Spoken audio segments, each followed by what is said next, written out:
Yeah, welcome to the Brown Boy Wonder Podcast. Reviews and reactions. Let's go. It's the Brown Boy Wonder. Hold it down, representing for the culture. Every episode brings you closer into the mind and the heart of a hustler, where the truth and the groove collide. Stay tuned in, come enjoy the ride. Keep it authentic like that, never hold back. It's the Brown Boy Wonder Podcast. The Brown Boy Wonder Podcast. Subscribe, share, and stay tuned in. The vibe's always on.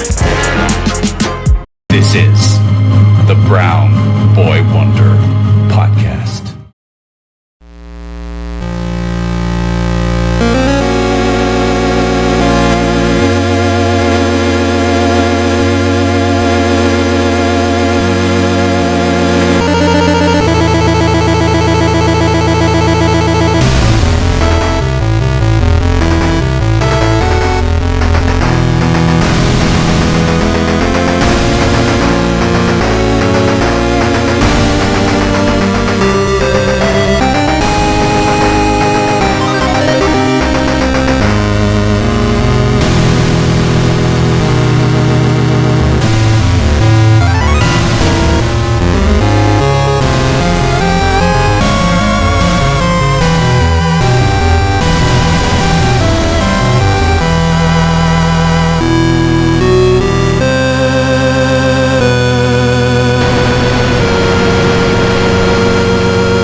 Welcome to the Brown Boy Wonder Podcast. Oh man, it is a sad day. You know why? Because this is the last time we're going to talk about Batman the Animated Series for the last time, at least for the series, because we're going to talk about Batman Mystery of Batwoman. I know all the boomers are like, that's not my Batman. That's not my Batman. No, Batwoman. That's what I'm talking about. Of course, before we get into it, let me get out my guess here. My first guess, he's like to be called Sonia. It is Daniel. Daniel, how are you doing today? Pretty good. Having a good time. All right. My next guess, of course, she is known as Rocky. It is Ray. Ray, how are you doing today? I'm good. How good are you? Very? Oh, okay, that's good. My last guess, of course, he is known as Kathy. Kathy, how do you do today? Anthony, how do you do today? Oh, who am I, Kathy? Who can't tell? It's a mystery. I'm happy to be here. Man, guys, we are. This is after this, we'll be done talking about Batman and the animated series. Well, no. Before we're gonna talk about our top 5 episodes, but this is as a rewatch. Thing. This is the last time. How are you guys feeling? Right. This is the last thing we're watching forever for Batman. We can't watch any more Batman after this. I mean, it's been a long journey, my friend. We watched a lot of Batman, some good, some bad, but we're ending on a movie, so that's fun at least. Fun movie here. Of course, we're going to talk about Batman Mystery of the Batwoman. It was directed by Kurt Gita. And it was released on October 21st, 2003. I was like, we were like 8, 7, around there. We were young. Yeah, we were very young. What do you guys think that the Rotten Tomatoes score for this one? The critics and audience.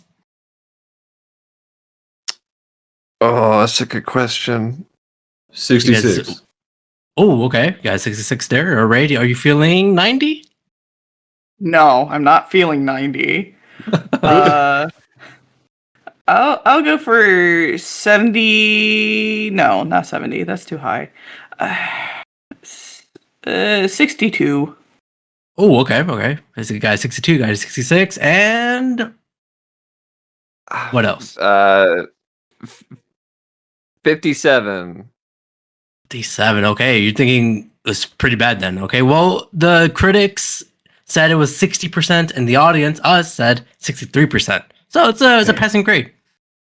I guess I just respect women more than critics. That's okay. That's a good idea. But I do have another question for you guys. The CW's Batwoman was canceled after 3 seasons. Would you guys want to see that new season of the Batwoman, or do you guys want to see the unreleased Batgirl movie? Batgirl movie. Absolutely. I haven't seen any of the Batman show, but I would still love to see the Batgirl movie. Man, it had Michael Keaton as an old Batman. Who doesn't want to see that? Oh no, there was a Flash movie, but this is different. I was gonna say we technically did get an old Michael Keaton movie, but not like a Batman Beyond type of ish movie for Michael Keaton there. Sure, right. But yeah, Batgirl. Who owns it? Is it still Ketchup? Not Ketchup. What? Warner Brothers still owns that, so they gotta re-release that. I mean, they gotta release it. Do it right now. What are you doing, DC? Come on. Yeah, you heard the man. Anyways, thank you. Let's get into the plot here, guys. The mystery of the Batwoman. On one of the Gotham City's highways, a truck is carrying a load of crates out of the city while it's being escorted by thugs in a car. Out of nowhere, a jet-like craft piloted by a woman in a bat costume lands on the trailer and opens a crate. She takes out one of the high-tech rifles and blasts the thugs' car off the road. The woman then destroys part of the rest of the load, and soon after, the truck driver, co-driver, intervenes. They fight, and it attracts the attention of Batman and Robin. When a stray shot near hits the Batwing, the fight goes the Batwoman's way. She knocks the thug to the river and escapes on her glider. She fires one shot at the truck, and which sends it off of the highway. Batman saves the truck, of course, by firing a hook from the Batwing, preventing it from falling onto the street. Robin wonders who the woman is, but Batman remains silent as he pilots the Batwing, carrying the truck away. So this is our first introduction of this character here. Of course, as we mentioned, we know Batman, but do we know about this Batwoman? I mean, she's a mystery, as says in the title. I like the design quite a bit. It's silver, which kind of makes her stand out from the other Batman characters. And obviously, at this point in time, Batman Beyond, the cartoon, had already been out. But in timeline-wise, she's got the whole, like, mouth thing through the mask before Terry does. So, like, you know, fan theory time, does this suit sort of inspire Bruce to make the Beyond suit? Because it's got the red logo. It's got the mouth. Like, you know, maybe he stole some ideas. We don't know. Oh, I like that. Daniel, do you hate this suit here? Yeah, it's pretty bad actually. Like, silver and pink they don't really go great together. And also having a shiny metallic costume when you're a covert superhero is maybe not the best idea. So yeah, I don't know. I think it's I don't think it fits what we're doing here. Oh, you're saying like she stands out? She does stand out, which like for a character is good, but for like a bat person, maybe not so great. Plus, I think the color scheme is pretty bad. Is that does silver go with pink? Is that a color scheme? Not unless you're going to prom. I haven't been to prom, so I wouldn't know. What about you, Ray? Well, Daniel's wrong. This suit is actually really good.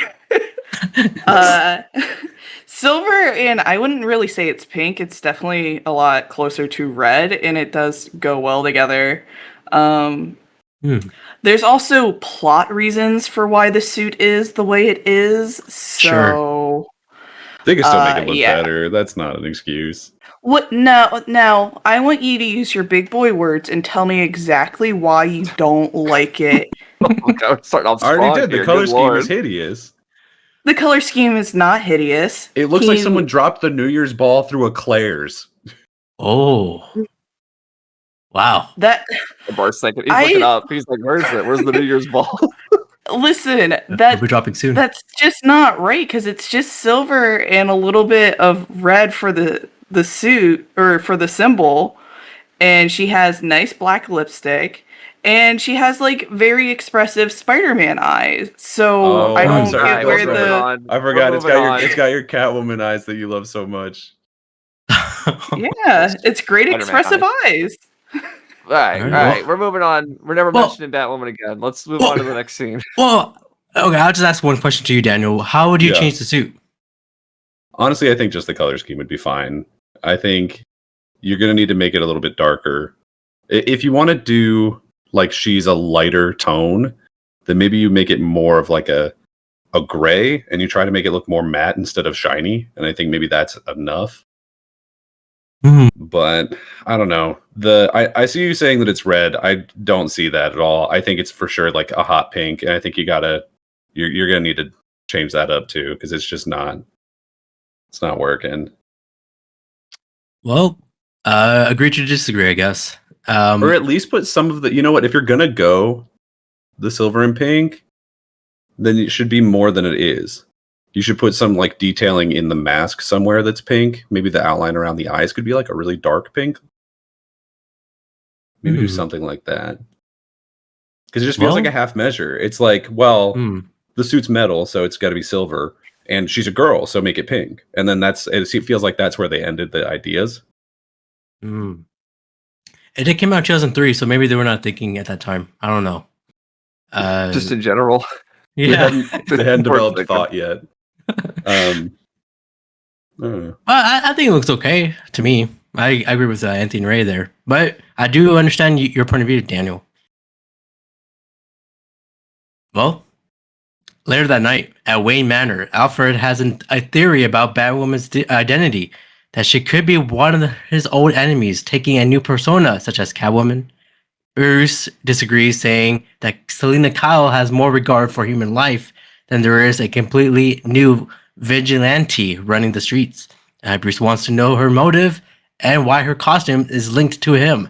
Alfred warns Bruce that there are many species in which the female is deadlier than the male. Alfred is onto something there. In another part of town, Rupert Thorne and Carlton. How do you guys pronounce his last name? Duquesne. Duquesne, yes, Duquesne. Are seen visiting the Beaks Brick A Brack to see their partner, the Penguin. The warehouse is actually a hidden weapon factory. Duquesne reports that the shipment had failed due to a Batwoman attacking his men, and doubled his efforts to prevent her from getting the rest. The Penguin points that her clients are overseas and that haven't given $500 million for the weapons, and they're not delivered. They'll want their money back, while stating that they spent the most of it. So the rest of the delivery has to be done in next week. He orders Carlton to get rid of Batwoman. We haven't seen Rupert Thorne in a while, at least not in season 3. Are you guys missing him? I guess you're right. He wasn't in New Adventures, was he?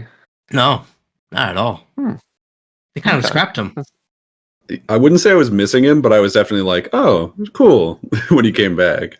Yeah. I'm glad he's back. Still around. Can we talk about Penguin just for a second? Yeah, sure. Since this is Penguin is back.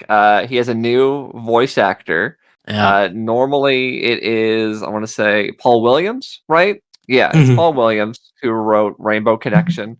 He was in that episode of Dexter's Laboratory. Remember when he teaches him how to play piano? There was that. Okay, yes. But yeah, he was animated series Penguin. Now we have David Ogden Stiers, or Stiers, I'm not sure how to pronounce it. He was in shows like MASH and a bunch. He was Cogsworth in Beauty and the Beast. So he's done like a lot of voice work before. And I guess from my understanding, he was recast just because Alan Burnett, the producer, just wanted to try something different with the Penguin. I guess they thought Paul Williams was a little too soft spoken, and so he wanted to add a little bit more of a timbre, a bit more of an edge to him. I don't know if I necessarily. I mean, I love David Ogden Stiers as a voice actor. Like, that voice is great. He's also Jumba in Lilo and Stitch. So like, I love that guy. But what did you guys think of new Penguin? Like, new voice wise? I feel like he's kind of the same as the original, but maybe I didn't hear it correctly. What about you, Ray? I love the new voice. I am a huge MASH fan, so I was very excited to hear him. And he despite not being any sort of any sort of British or English to my knowledge, he brings he does the accent very well to bring a air of Posh. yeah, poshness and sophistication that really works for Penguin. Well, do you prefer this one or the one we know? Well, I'm biased, so I definitely prefer this one. Oh, hey, Mash Grow it is. What about you, Daniel? Honestly, he was so unused in the third season that I don't really remember what he sounded like in it. But I do like him here. Like, he's definitely good. I'd have to listen to him like back to back to see which one I like better. But chances are, if this one is the voice actor who's more prolific, chances are he's probably better. I'm gonna have to re-listen to it just to see the difference. But all right, there it is. At a penthouse, Kathy Duquesne returns from shopping with two Carlton's men. She meets her father, who's on the phone talking about finding the Batwoman. She asked him who was on the phone. He answered it. He answered it was business and nothing for her to worry about. She leaves him alone in his office. Back on the phone, he orders his men to find Batwoman and finish her. Do you guys like this Kathy Duquesne character here? I mean, yeah, she's fun, I would say. She's kind of like a rich girl, daddy's girl type of character. I guess this is where I can get into the name of the character if we'd like. So Kathy Duquesne is her name, which is a slight play on Kathy Kane, who is the original Batwoman from the 1950s. So for the comic book fans watching this back in the day, this was probably a hint of like, oh, is she Batwoman? Her name is basically the same. Not to be confused with Kate Kane, who is the modern day lesbian Batwoman that people will probably know with like the black and the red hair and all that stuff. Right. Fun fact about original Kathy Kane in the comics, one of the main reasons she was invented is to sort of get rid of the gay jokes between Batman and Robin. There was a very big assumption that Batman and Robin were gay, and it was led to sort of believed to be the seduction of the innocents and things like that. Yeah. And so they said, well, Batman can't be gay if there's a Batwoman, and they get married. And that's what they did. So that was one of her main reasons for being creative. Oh, okay. In that new show, Batwoman, she is that. So that's Kathy. So what about Ruby Rose? She's also Batwoman in that show? I don't know if you guys seen that show. She was the modern Kate Kane. That's the thing. They're very similar names, so it's a little confusing. I won't blame you. But so yeah, Kate Kane is the modern one. Kathy is like the old school one. Gotcha. Okay. We might have to do a rewatch Batwoman. I don't know. Maybe eventually. I don't know about that. I heard it wasn't a good show, so I don't know. But we never know. On the news, the people are wondering if Batwoman is Batman's new partner, as you guys mentioned, or an adult Batgirl. Reporters asked Commissioner Gordon, but all he knows is that he's not affiliated with Batman. They asked Harvey Bullock, who thinks that the city had enough Batfreaks and got them already. He wonders if Bathound is next. That's pretty funny. Bruce and Tim Drake watch the news in the car, and Bruce gets a call from here we go, guys, from Barbara Gordon, who is doing well in college. She calls to let Bruce know that she saw the news also, and she asks about the newcomer while Bruce assures her that he doesn't know who that woman is. Barbara explains she would have been upset because she and Bruce were dating. Bruce fakes a single breakup to get off the phone, saying that they will talk later, much to Barbara's dismay. While Fred and Tim joke about it, Bruce says to deal with one female bat at a time. Do you guys like this plot of Batman and Batgirl dating? No, I don't think anyone does, do they? Has there been anyone in the world? Oh. No. No, like, look, Bruce at this age, he's like, what, 50 at least? And Batgirl's... who knows? He's at least 50. And then Batgirl's like at least I don't know, like 28. So it's like a 30-year difference, so it doesn't make sense. Why would they do this? I don't know. I know Bruce Timm gets a lot of flack for the Bruce Barbara relationship, like it was in the Killing Joke movie and whatnot. Um, to be fair, he had nothing to do with this film. As I said earlier, Alan Burnett was the producer on this movie, who worked on a lot of BTAS stuff. Like he's not a rando; he's part of the team. But Bruce Timm has an association with the Bruce Barbara attachment, and this was not him. That being said, this is clearly like the biggest first example of it in this universe, and I do not care for it. It's very strange and very weird to put those two together. There's just such a obvious difference between them. I guess that's the biggest thing. I know they're both adults, like I get that, but yeah, I don't know. Like you said, the thing is like because Batgirl was kind of dating or was dating Dick Grayson, so it's kind of weird in the Bat family. It's I don't jungle with that feathers, if you guys know what I mean. Yeah, this Bat family is from Kentucky. Yeah, Kentucky. Was that fried chicken there? Kentucky fried chicken. Yeah, I think obviously it's weird and gross. But I think for me, the stranger part of it is I feel like it adds like nothing because it feels like that conversation is just to explain like, oh, she's out of town, and I don't know why they felt the need to be like, and also they used to smooch one time. Like I don't because I truly don't think that matters to the plot at all. I don't know. Yeah.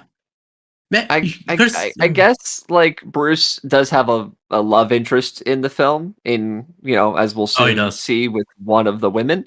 So like I guess that was it, is that they were trying to establish that like, oh, this Bruce Wayne does have like a love life or something. I don't know. Yeah, it could have completely been taken out. You're right. It doesn't really do a whole lot other than mention that it's not Batgirl. She's not here, but it just makes it weird. Does not help.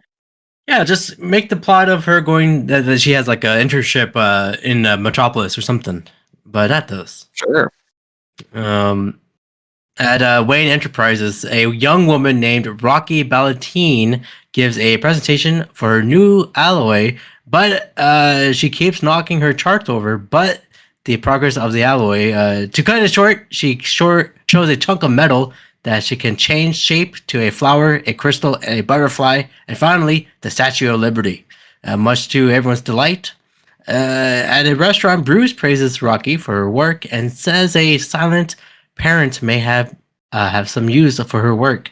Suddenly, a bat signal shines in the sky, and Bruce asks for the check and departs.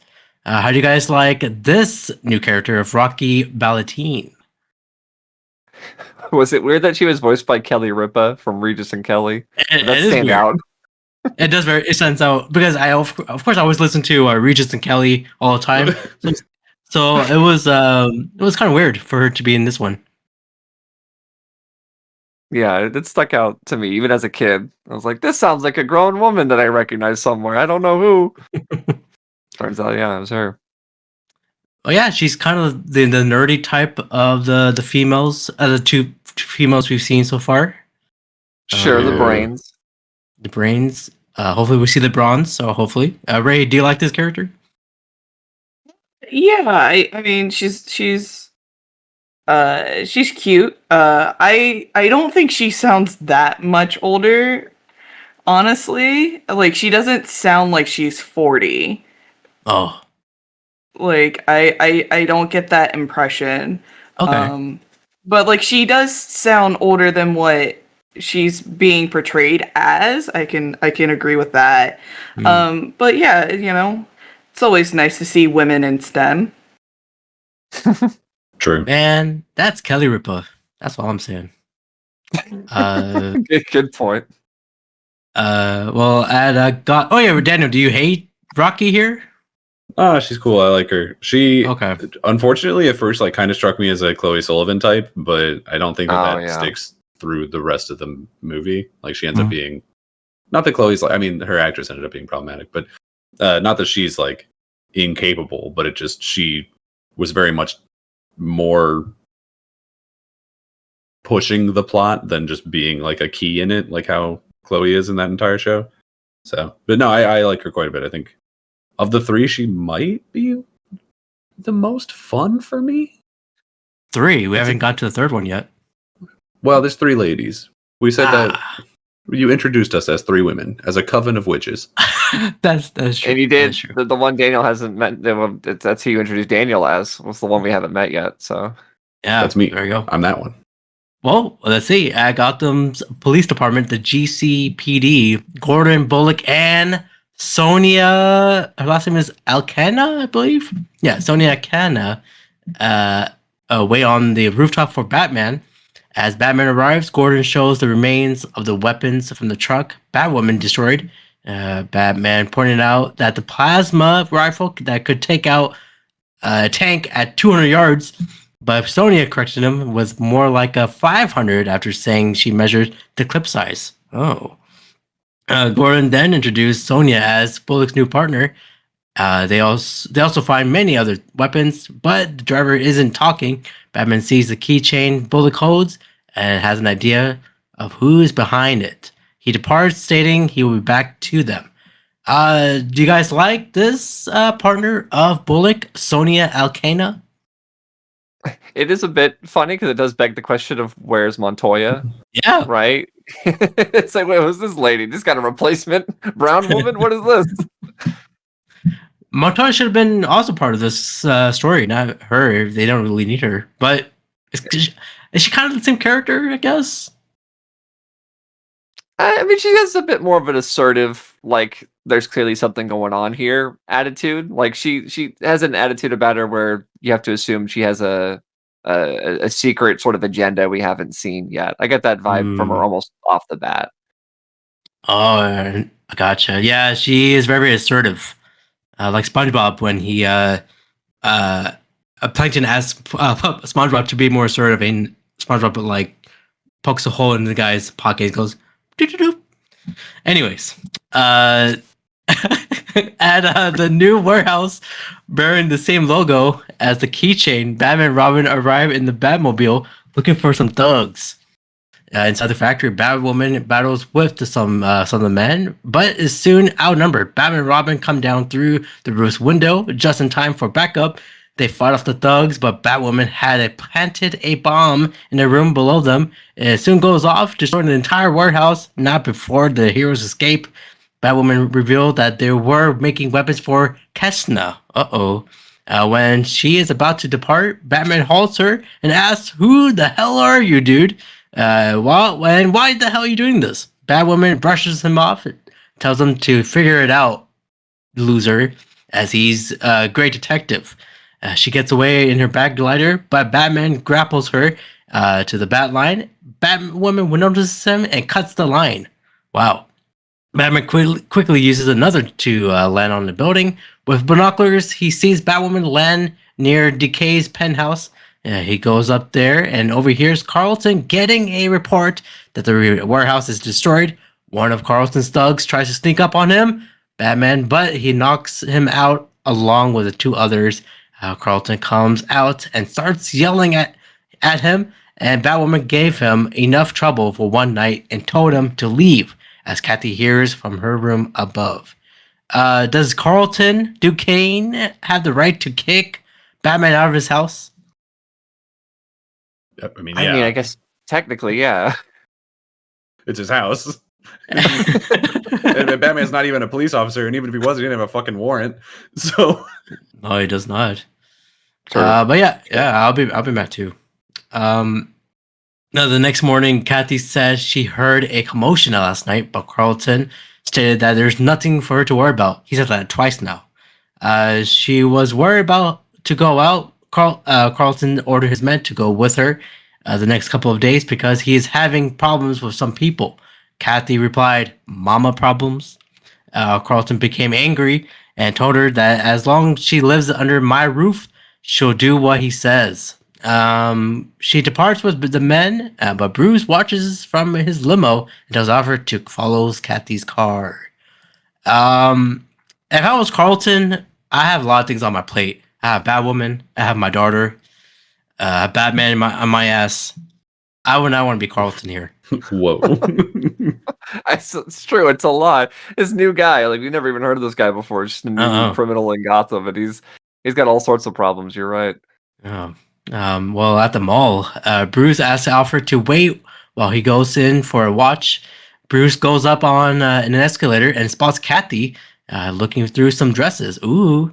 When Kathy goes to a dressing room, one of the guards states that he misses working for the Joker, while the other one takes out his frustration on a rack. I don't want to work with the Joker. I'd rather work with Duquesne here. He seems more sane. Kathy sneaks up with Bruce, but they get caught by the guards and they attempt to catch them. At the escalator, Bruce halts it, which sends the guards to crash, and then he uses an umbrella to stop the rotating door. They get away with Kathy's car. Do you guys like this movie trope where the guards are chasing the main characters and they get away? Usually happens in every movie. To every movie, it's true. It's fun. It shows that she's like a free spirit and whatnot, and I think that's we've talked a lot about this version of Bruce, right? The later years, New Adventures Bruce, and how kind of cold and detached and emotional. So it's, I guess in that way, it is fun to see Bruce Wayne get to do stuff. Whether it's this kind of fun little fling with this girl. I think that is something. Also, I realize I haven't mentioned the fact that Kimberly Brooks is the voice of Kathy Duquesne. She voiced Barbara Gordon in the Arkham games, so she would go on to play Batgirl and Oracle. So yeah, she's DC voice actress lady, and here she is voicing another lady. So I should have mentioned her earlier, and I forgot. Well, she might be in the Hall of Fame of the Brown Boy Wonder podcast. Eventually, I'll do that. Right now, what's his name? Luckily Irish Kid. He's been mentioned. Merriam. He's been on Luckily Irish. He's been on Smart House. We've done, and then I've done. Of course, I'm doing the horror rewatch with Skyler here for this year. We did Final Destination 3. I just recorded that. That'll be out soon, and he's also in that. So he's been 3 things we talked about. So he will be in the Hall of Fame eventually. Hall of Fame. All right, you're gonna have to do Pretty Little Liars. He's in the first season of that too. Is that a good show? I mean, depends on who you ask. I don't know. Ray, do you hate that show? I've never seen that show. Oh, damn. I would have guessed that. It's 100% not a Ray show. Well, Alfred follows the car for a while, but Kathy notices a car following them. Alfred doesn't catch up, remarking that Bruce is on his own, while Alfred gets some donuts. While on a cliff, Kathy is shocked the man she's with is Bruce Wayne, noting the most respectable man in Gotham City was with the daughter of the most disrespected. When Kathy was close to the edge, Bruce told her to be careful, dude, with Kathy saying that he reminded her of her mother, and the cliff was the favorite spot for painting. She sadly told Bruce that she passed away some years ago, and she still felt sorry. Kathy was too close to the edge and nearly fell, but Bruce caught her just in time. Oh la la la. They soon gazed into each other's eyes, as I would. The bodyguards finally catch up and drove in to pick up Kathy. She gives Bruce the keys and told him he can bring it back sometime or keep it. Then she kisses him on the cheek and departs with the guards. So this whole scene here, man, this reminds me of the new Batman movie where Batman and Catwoman were on the roof in that scene there. Can't remember me of that. So do you think Kathy's a good love interest for Bruce here? Right now, 100%. Bruce Wayne needs her right now. He needs somebody, please. I think the reason that she feels so natural as a love interest for him is because a lot of what she's doing just feels like, well, not this show's version, but it feels like Selena Kyle.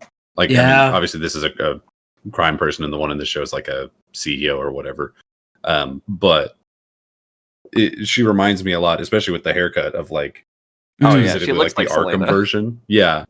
So I think a lot of the work is being done there by just, I don't know, me filling in the gaps with my dumb brain. Maybe Zoe Kravitz saw this movie as her preparation for Catwoman. So you never know. I mean, maybe. Not really. I guess it's possible. I mean, she... not really, actually. Oh, I don't know. Maybe. I was going to let you have it, and you ruined it for yourself, and now I'm taking it away from you. No! That's okay. Take it back. At the police department, that's a no-no. Batman reports that she met Batwoman and confirmed that they were making weapons at Penguin's factory. Batman thinks that Batwoman is Kathy, the daughter of Carlton Duquesne. Gordon recalls the assassination attempt on Carlton 10 years ago when the killers missed him, but hit his wife instead. Damn! Batman feels that the incident left Kathy and to blame Carlton for what happened and a lot more. Bullock dismisses the theory, pointing out that Carlton has a lot of money and Kathy will be biting the hand that feeds her, but Sonia injects that the peace of mind can't be bought. Yeah, that's true. Gordon orders that they keep tail on her, just to be sure. At the Batcave, Bruce looks through photos of Kathy playing all kinds of sports. Alfred notices a change in Bruce's attitude as evidence is building against Kathy. While Tim is training with the Batarangs, he asks Alfred what's going on with Bruce. Alfred informs Tim that Bruce has developed some affection for Kathy. Tim states he sure can pick him, and he continues to training. I feel like Alfred is caring a lot about Bruce here. But he, like, is Alfred like not helping Bruce getting a date or something? What's going on with them? He's not matchmaking with them. What's he supposed to do? I feel like Alfred's tried so much, and he's like, listen, either he gets it or he doesn't at this point. I'm not even gonna interfere. Come on, Alfred. You gotta care about Bruce's love life a little bit. You can't be living with his butler. What happened to Alfred's little girlfriend from that Poison Ivy episode in season 1? Where's she at? Oh no! Oh, hopefully in a grave. Maybe in the movie called 80 for Brady. We'll see. Oh no!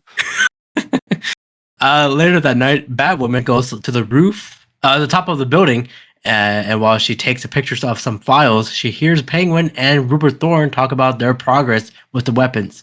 Penguin worries that without the weapons, the Kazians would come after them. We don't see those people, right? The Kazians? No, no, I don't think so. We don't know. But it's just sort of a DC mainstay. I think at the same time they had a plot in the Justice League cartoon. Oh, okay. So just kind of tying things together. I guess it's good if like you want to timeline this stuff. You're like, oh, okay, there's mentions of this. Maybe they're around the same time. Who knows? But yeah, that's all. That makes sense. Background country. Gotcha. Well, he also expressed concern that Duquesne is old at being the muscle since the new threat shows Duquesne is out of his league. Penguin decides to replace him, but notices flashes coming from the other room. Penguin and Thorne sees Batwoman, but blind them with a flash. While getting into the brief fight, she gets away. Thorne says that Penguin who wants to hire is fine with him. Back at Duquesne's penthouse, Kathy comes out of the swimming pool and dries herself. Then she hears her father enraged that Penguin is replacing him.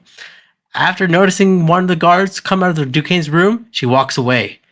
At Rocky's apartment, she shows Tim how to go through a game that none of his friends could figure out. Bruce comes in and let him know that Alfred is waiting. Bruce asks Rocky if she is working late again, and she replies her boyfriend is very understanding, and then she asks about him. Bruce replies that he didn't have anyone special. Kathy appeared asking if she was that forgettable. Kathy and Rocky shake hands, and Rocky's saying she was sorry for something that wasn't sure she was sure about. What's going on here, guys? How could Kathy forget? How could she forget? Listen, sounds like she's got a lot going on right now. She's dating Bruce Wayne. She's got problems with her dad. Like I said, she's a busy lady. Yeah, so. Well, Bullock and Sonia wait out in the car to follow Bruce and Kathy to the Iceberg Lounge, a great place best line in the entire movie coming up. Yes, after taking their seats, they were greeted by Penguin. Kathy is friendly with him, but Bruce is rather irritated at the last time he saw Penguin was when he stole the plutonium from one of Bruce's labs to threaten to blow up the city. Penguin remembered that, but it said it was part of a more rambunctious days. One of the lounge members said that he had a call, and Penguin departs. Bruce questions Kathy about wanting her father to know about her at the lounge. She denies this and goes to the ladies' room. At the Penguin's office, Bane is seen taking on the phone with the Penguin. They make plans to meet later that night. What was the line? Did I miss it? There's two good lines. When Bullock and Sonia are watching them enter, Bullock says, "It's the trash, taking out the trash," which I love. Anytime I think of Bullock, I think of that. And then I love the way Penguin says rambunctious days when he's talking about being the Penguin. My boy, rambunctious days. And he's like rubbing his chin. So yeah, just great line after great line is iconic character moments. Good stuff here. Do you guys had a date where that person played games with you? Can you be more specific? Let's say they were not being who they say they were. Yeah, I've been on dating apps. Is it frequent, I guess, for you? Tell us. I don't want to get into all that. It has happened. Yeah, same here. All right. Well, Batwoman appears out of the shadows, startling Penguin as he is about to reach for his umbrella gun. Batwoman throws a metal object that turns into a restraint, trapping him. She questions him about who he was talking to. Before he walks away, Batwoman finally gets the answer from Penguin and reveals his new muscle is Bane. The staff breaks into the office and gets to a scuffle with Batwoman, who is unmatched by the two skilled fighters. Penguin uses the stars that one of them threw to cut himself free. Batwoman is then knocked out of the office into the dance floor. This time, she's knocked down the lounge staffers. Penguin launches a bat-sinking missile at Batwoman, but she avoids it and ends up hitting the staff. Bullock and Sonia overhear the explosion. She goes in, and after telling Bullock to call for backup, Penguin fires another missile and hits the column she's on, which sends her through the table. As she lays helpless, Batman swings by and kicks Penguin in his booty, who then fights the guards, allowing Batwoman to escape. Batman knocks out some guards but sees Kathy watching, much to his shock. The distractions allows for the guards to hit Batman with a steel chair from the WWE or the AEW, sending him into the pool. Penguin fires more missiles, but Batman places a bomb to blow up the pool, sending the seals from the water to them. Batman makes his getaway in the commotion. Bane sees the mayhem and departs. Bruce escorts Kathy home and explains he was sorry that he was wrong about her. Kathy and Bruce are about to share their first kiss until they're interrupted by one of the guards, who informs her that her father wishes to see her. Kathy and Bruce say good night to each other. Bruce smiles, watching her leave. Dude, Bruce Wayne really loves her, man. I don't care anybody who says he loves her, man. Batman meets Sonya, not from Mortal Kombat, but from this movie here, in a subway station. After they discuss Kathy can't be Batwoman, Batman gives Sonya a piece of metal Batwoman used on Penguin. When he is about to depart, Sonya points out Batman saved her life once from a fire at her parents' shop 9 years ago. Very particular. Batman remembers the incident, and he said that the arsonist were working with Rupert Thorne as part of the protection racket through the DA was never able to make the case stick. This makes why Sonia decided to become a cop. As the train passes, Batman is gone. At the Batcave, Bruce discovers the wire from Penguin's office is identical to the alloy Rocky Balboa team developed. Guys, well, what's up with these women here? They're going crazy here. What is up with these women? Yeah, I mean, it's clear the whole point of this movie is the mystery, right? Who is Batwoman? What's going on? And introduces you with 3 possible options. And I feel like they've done a pretty good job of like, well, it's probably this character. Oh, but they were here at this time in this location. Oh, they've got this. As I often do with these things. Did you guys know going into this what the mystery was? Had you seen this movie enough in your memories where you're like, all right, I know this? No, yeah, I'd never seen this before. I was expecting it to be Duquesne because I did catch on to the Kathy Kane thing, but I mean the entire like first half they do a really good job of being like it could be any of these people because it's like obviously Roxy is doing the metal stuff and you're like, okay, that's probably what the suit's made out of, and then you see, I'm gonna mess up their names, but you see the cop one like look at the keys for the toy store right before Batwoman shows up there. Like there's a bunch of little like hints at like, oh, any of these people could be it. And I feel like, nobody really expects the Murder on the Orient Express ending. So I didn't know that there were that all. Well, we'll see. We'll get to it. We'll see. I remember watching this as a kid, and I still remember this movie particularly. What about you guys? Ray, what about you? I mean, I've seen this movie before, so I knew the reveal. I don't remember my reaction as a child. I don't know if I was, if I even cared who it actually was. I'm sure there's a camcorder of you watching the Mr. Batwoman. I'm sure there's a reaction there. That's true. It probably exists. Gotta exist somewhere. I'm actually not convinced that that Ray ever was a child. I think she hatched fully formed from Joe's head. Oh, Joe Mom. Who's? Oh God. Okay. All right. Oh, we got him. We gotta go. Woo! Oh my God. Well, as they say in the South, yes, sir. As I got nothing. At the Stone Gate prison, Rocky visits her boyfriend Kevin. Woohoo! Kevin, he's here.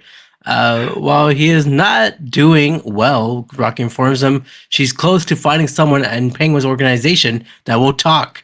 Kevin disapproves of Rocky's methods to spy on the Penguin as it's too dangerous, dude. Rocky assures that she can take care of herself because she's not a wimp like you, Kevin. No, she didn't say that. Kevin said she would have to be Supergirl to stand a chance against the goons. Is that foreshadowing what I see? I don't know. He informs her that he doesn't want to see her anymore. Kevin explains that he has 5 more years before he has a chance for parole. And doesn't want her to waste her life waiting. That's pretty smart. Kevin tells her not to come again, and if she does, he won't see her, much to Rocky's disappointment. Rocky returns to her apartment and sees someone in the shadows and starts punching and kicking. Batman appears out of the darkness and points out her nice moves are nice for a computer geek. That's kind of rude, Batman. Batman had found Rocky's notes about her project and questions her about her whereabouts the night before she went to the Iceberg Lounge. Rocky resents the implication that she's Batwoman. Batman then showed her a metal object used by Batwoman, which is the same alloy she had developed for Wayne Tech. SpaghettiOs. Batman also knew about Kevin, who was framed for smuggling for the Penguin, and that Penguin's files were broken into recently. Rocky, you got a lot of explaining to do. Coffee confesses that she tried to get Kevin's sentences commuted, but she denies doing anything illegal. She says to investigate the Penguin instead.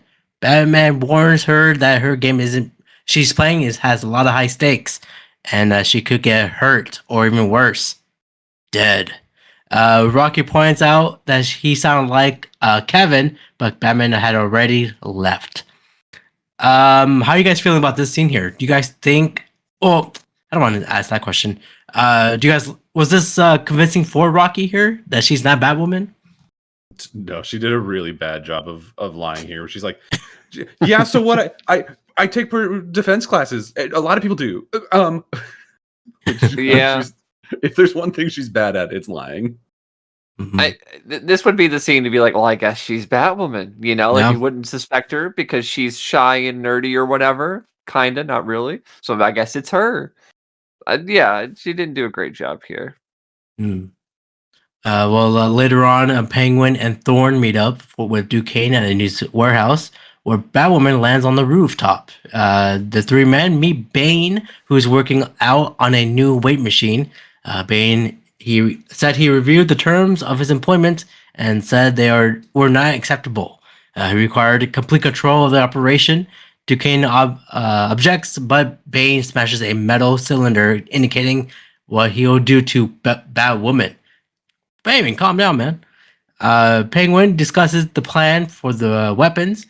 They will be shipped on a luxury cruise liner and would be sailed that night.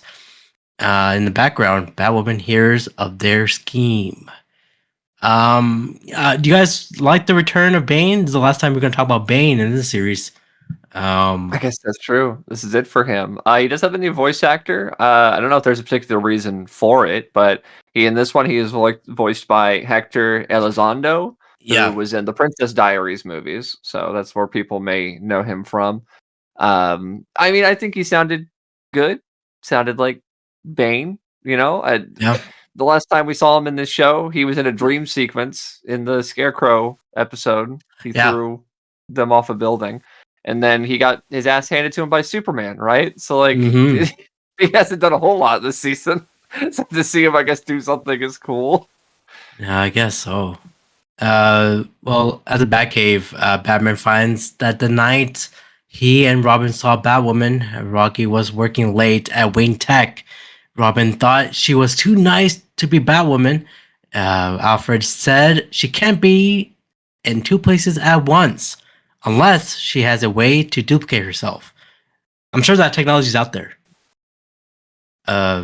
Batman soon realizes that Alfred might be onto something and tells Robin to look on the Bat computer to find any connections between Kathy and Rocky.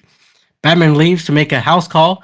Batwoman returns to her hideout and says she has all the plans, timeable, and Bane's agenda. Rocky comes out, expressing concern that Batman thinks she's Batwoman and knows everything about her work, and Kevin. Rocky states that Batwoman will ruin everything and that they should have created a new persona and not to spin it off on him. Kathy agrees, noting how fast Batman came on to her. Batwoman claims Batman is still in the dark because she would know. Batwoman removes her mask and revealed to be Sonya. Sonya assures her friends that they are so close. Once this Penguin is stopped, he will be broken them. Rocky is shocked that they are moving that fast, but Sonya insists they aren't going fast enough. Do you guys like this big twist of all these three women are Batwomen? I thought Ray had thoughts. I guess not. Go ahead, Ray. I wasn't going to say anything. But I mean, you are now. I guess I am now. I like it. I like how that like Batwoman herself has a different voice actress than all three of these ladies. So like for keen listeners, like you wouldn't be able to be like, well, it's obviously so and so because the voice actress is the same. That is all different. And so I like that. But like, yeah, it's a nice twist when you think it would just be one because it's called Mystery of the Batwoman. It's actually Batwoman. Yes, the women are in charge here. Anthony, I heard you liked about this. You like this twist here. Yeah, I like it. I think it's a clever way to incorporate everyone, and I feel like especially if you're a kid and you're watching this movie, you may not suspect this immediately. I think this movie, as Daniel said, does a good job of setting up the red herrings and making you assume certain things. But especially if you're young, I don't think you're going to catch on until it's all revealed. And so this may be your first time witnessing it. Oh, it's everybody is the answer. This might be the kid's first chance at seeing something like that. You don't think kids were reading Murder on the Orient Express? Not in the early 2000s. Maybe after the movie came out recently, they were all over it, but right. Not that. I was reading Holes. Daniel, Daniel, you did say this is your first time watching. Were you surprised? Sort of. By the time we got to the actual reveal, I was starting to sort of figure it out. Where I was like, at one point, I was thinking like, oh, maybe one of the other girls is Batwoman, but Rocky's definitely working with them. Like maybe she's their sort of fox. Maybe she's like making them gear or something. But it just kind of kept working out where it was like, oh, well, Batwoman's there and this character's there. And I was like, there's something going on here. But no, I don't think I ever really put together like, yeah, all three of them are Batwoman until the reveal of like, oh, of course they are. So they did a pretty good job of that, I think. I think it's an interesting twist. I love the idea of like this group of women coming together to become a single superhero. It does feel a little like Coven of Witches energy, and I always love that. Like that's one of my favorite tropes. I will say the only negative I have about it is that from this point on in the movie, they spend a lot of time just like with like in suit but with mask off, and I'm like, okay, like that's not great for me. I kind of wish that we had found some other way to distinguish between them once we now know, but that is what it is. Yeah. Yeah, that is funny, especially we get to a point like they're all like they're flying on their goblin gliders and they've got their masks off. And I mean, I get it. How could you tell? But it is very funny. It's like you would go into battle not masks on yet. What are you doing? You're flying. Put the mask on. Yeah. I mean, this came out in 2003, right? So were there a lot of like girl power superhero shows or movies at that time? I don't think so. I feel like this was like one of them early pioneers to that. So that's what I liked about this. When did that one season of Birds of Prey happen?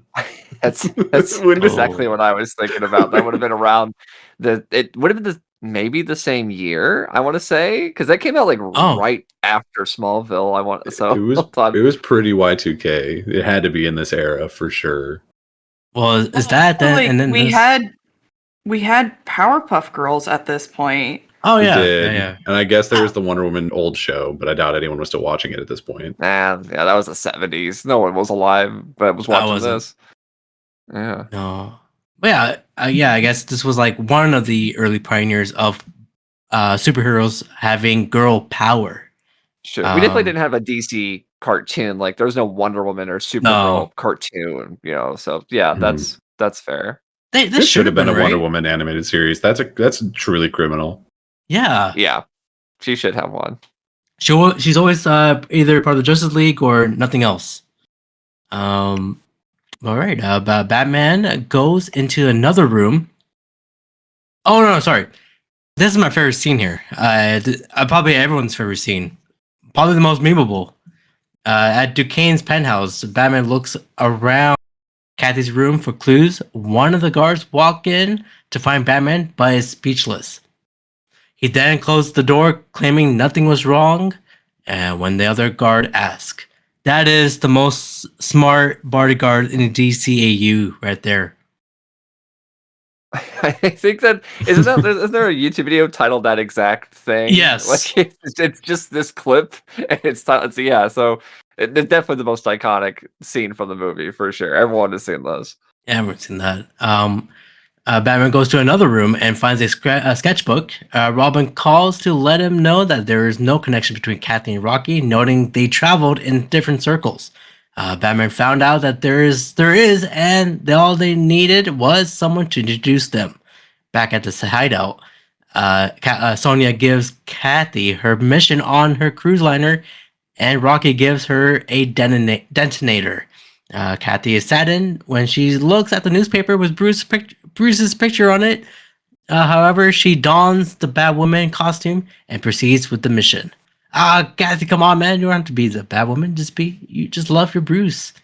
Never mind. She arrives at the cruise ship, and just when it's about to set sail, she places a bomb on a large crate. Bane emerges out of the crate and grabs Batwoman and then throws her into another crate. I forgot about the scene, and I kind of got startled there. I don't know about you guys. He then calls Penguin to let him know that he has Batwoman and won't leave just yet. Penguin, Thorn, and Carlton soon depart on the liner. Or for the liner, Sonya watches the ship from the GCPD rooftop, but is soon approached by Batman. He found out that she knew Kathy from art class years ago, and then he showed Kathy's sketchbook of her in it, proving it. She also explains Sonya also knew Rocky from the State University, a freshman, same dorm, same floor, same room.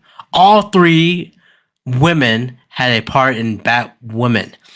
Kathy had the money, Rocky had the genius, and Sonya had the scheme and the will to make it happen. It took a while for Batman to figure it out.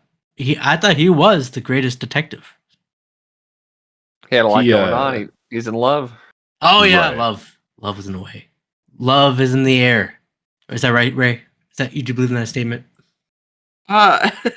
Yeah. I mean, I wouldn't say necessarily these two characters are in love. Maybe in lust, but yeah. Oh, there's a difference. Sonya defended herself, as I would, by saying the fire destroyed her family's business. It tore them apart and they never recovered. Everyone knew it was Rupert Thorne, but there was no way to prove it. Sonya wanted Thorne to see how it feels to have his life up in smoke, like the Street Profits. Batman deduced that it was three Batwomen. It was just a matter of disguising their voices and taking turns. It said it almost worked. Batman then asks where Kathy Duquesne is. He sees that Sonya is about to pull out her gun, but she gets a call from Rocky. She claims something is wrong and there's no report from the Coast Guard of any ship in distress. She also tried to radio Kathy, but there is no response. Sonya asks Batman for help. If you're a Batman, what do you do here? Help. Help. You're right. Penguin, Thorn, and Carlton arrive in Penguin's speedboat. Can't be that fast. They meet up with Bane with the disarmed Batwoman and praise him for the capture. Bane removes the mask and reveals the woman to be Kathy. Much to the three men in shock, Penguin, Thorn assumed that Carlton had told her their plans, which he denied. Bane shows them that she's going to use the carbonite bomb, which was powerful enough to take out the entire chamber and more. Carlton questions Kathy about doing this. Kathy says that he made it easy because he's the kind of man he is, for allowing his wife to be killed, tearing his house into a prison out of his house, and a prisoner of his own child, spreading misery through everything he touches. God damn, dude. Duquesne tells her to shut up and about to strike her, but catches her himself, saying none of it makes sense. Penguin agrees, stating that Kathy was at the lounge the same night Batwoman came. Penguin knows Kathy isn't the only one involved, questioning her about who else is involved, releasing gas from his umbrella to get it to talk. Duquesne tries to stop him, but is held back by Bane. Just when Kathy is about to give in, Batman arrives just in time to save her. Batman disarms Thorn, but is punched by Bane, which sends him to a glass elevator.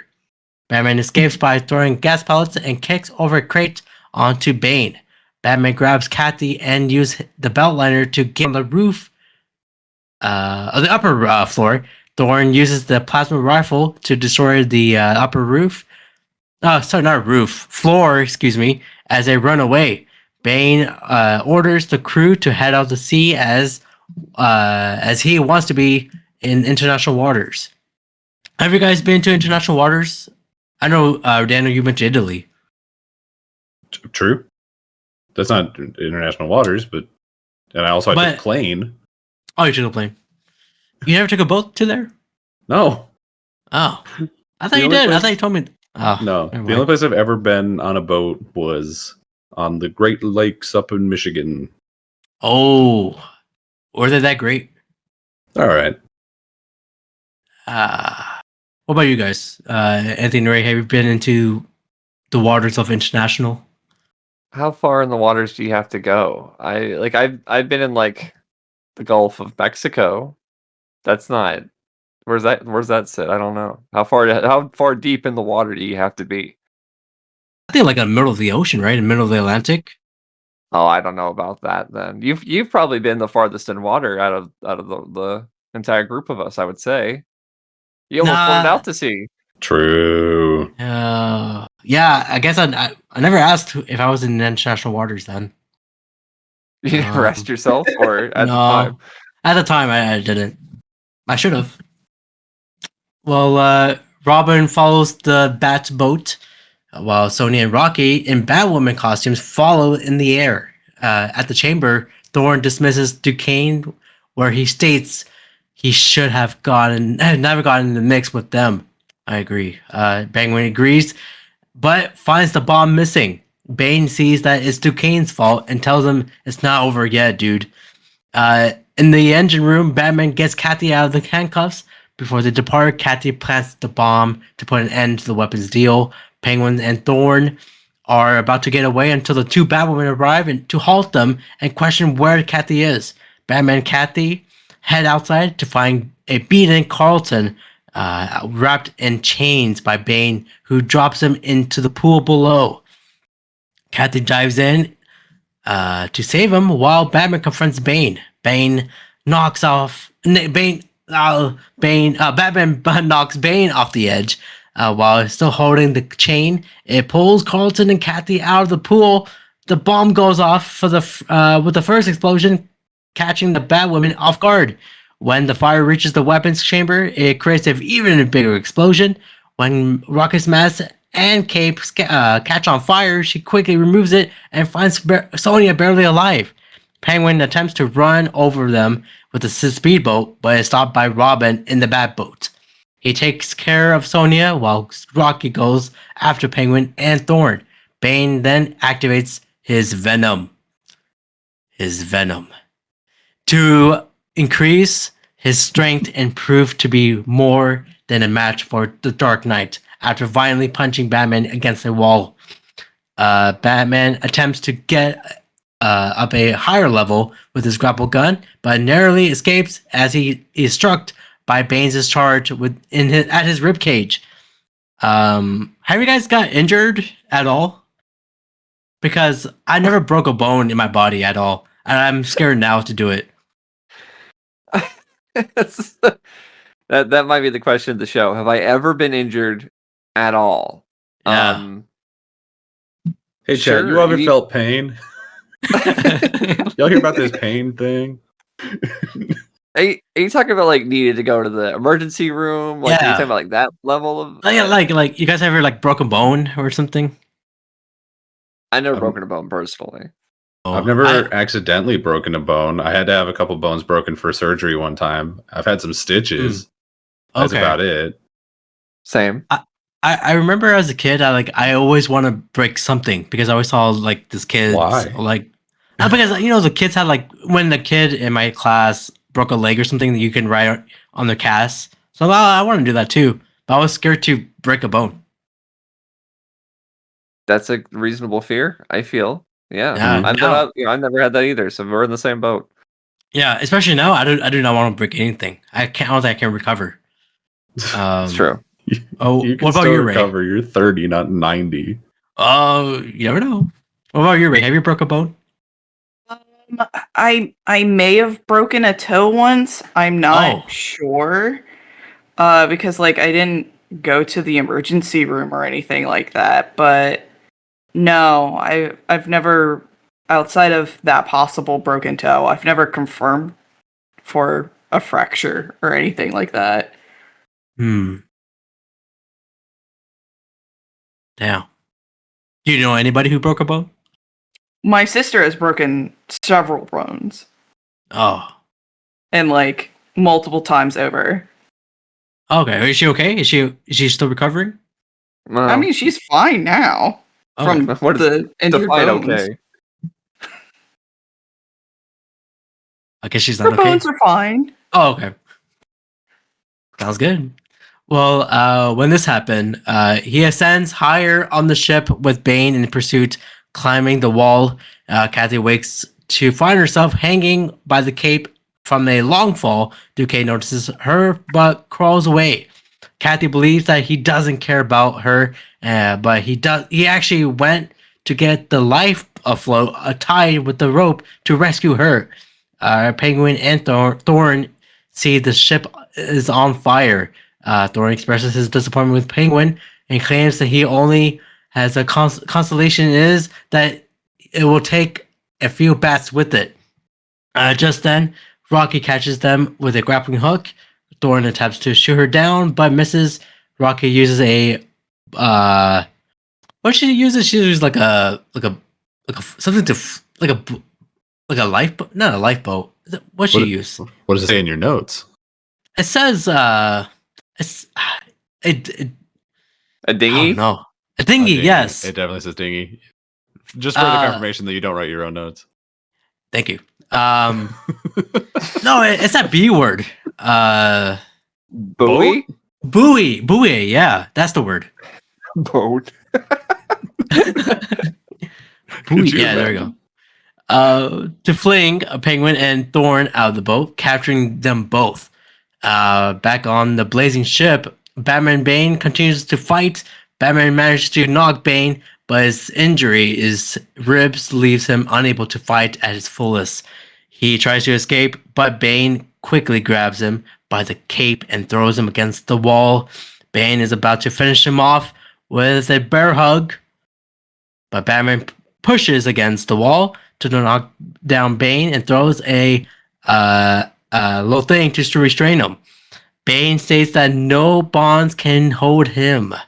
That's a great line. But much to his surprise, it doesn't break. When he struggles harder, his venom tube gets cut in half, decreasing his strength. Despite this, he breaks the alloy and prepares to crush Batman.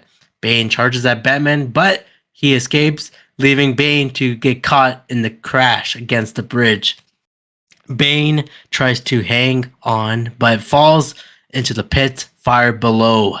Batman loses the grip but on the Batliner, but Sonya flies in and catches him.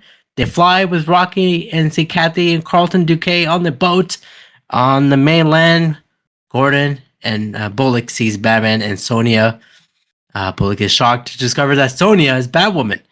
Batman collapses but leans on Gordon, who helps him regain his balance. Sonya says maybe she should write the report this time to Bullock. That's a good line. At the police department, Sonya resigns from the force and is relieved from the DA, is looking the other way. She asks how Batman doesn't cross the line, to which he replies that he doesn't take it as personally. She decides to relocate to somewhere where capes aren't that in fashion. Batman gives Sonya evidence that she should release Kevin from prison, as she thought it could come from her. Sonya thanks Batman, but he already had left.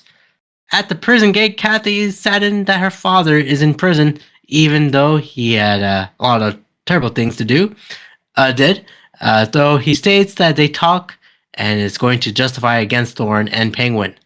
Rocky sees that he must have hated his life just as like Kathy hated hers. Kathy gives Rocky a hug. Kathy asks Rocky how Bruce is, but she doesn't know. Kathy thinks he must have been reading the papers. Kevin is released from prison and is happily reunited with Rocky. Are you guys happy to see Kevin free from prison? Yeah, he seemed nice. I don't have anything against Kevin. I think he should be forgiven for all his sins. It's up to debate. I don't know. Oh, is it? Okay. He walked free. He walked free. I mean, doesn't Bruce say at one point that he was like framed for whatever he was in there for anyway? So yeah, I think it's probably fine. All right. Maybe there's a subplot that we don't know about. Kathy walks away and sees Bruce with her car. Oh, he came to return the car and to see her, saying that everything was peaceful and quiet. And that's when he realized that he missed her. Kathy pointed out that was the old Kathy Duquesne. And the new one tends to live a life with a complete respectability, with perhaps an explosion now and then. Batman smiles, he, and drives off. They got married. I think towards the end they got married. That's my ending there. But yeah, that was the ending of Batman Mystery of Batwoman. Was this a thumbs up or it was a bad movie? Usually you calling us. I like this movie. I think it's really fun. I understand if maybe people think it's a little like overlooked, underappreciated. I don't think it's like groundbreaking, one of the best Batman films ever made. I just think it's a fun mystery, entertaining story. I like the little soundtrack. I liked her theme, so I give it a thumbs up. Great. What about you, Ray? Do you like these women in this universe? Yeah, I like these ladies. I feel like they all have good motivation and everything for why they want to do this. Yeah, I like them. I like this movie. Yeah, it was a good movie, man. Like, it's one of those movies I remember with Sub-Zero, Massive Phantasm, and this one. These are the three I remember watching as a kid. The other ones, if there were any, or no, they're later on. But yeah, these three always stick to my mind. What about you, Daniel? Do you have a new fond of women? I don't know what that question even means, and not just because the words didn't go in like a sentence. Look, man, I like this movie. I think it's pretty good. Yeah. I enjoyed it a lot. It's definitely a thumbs up. Man, I don't know. I really don't have a ton like negative to say about it. Like I genuinely think that it's put together well. It's a nice little straight to TV movie, enjoyable start to finish. Good job, thumbs up. How would you rate it on Letterboxd? 3? 3? I mean, that's average. Let me check what I put. I think I put pretty high. Let me check. I thought you gave it a 4. Did I? I think so. Batwoman. Where is she? I can't. Oh, it's a mystery. I found her. No. I gave it a 4. Yeah, I did give it a 4.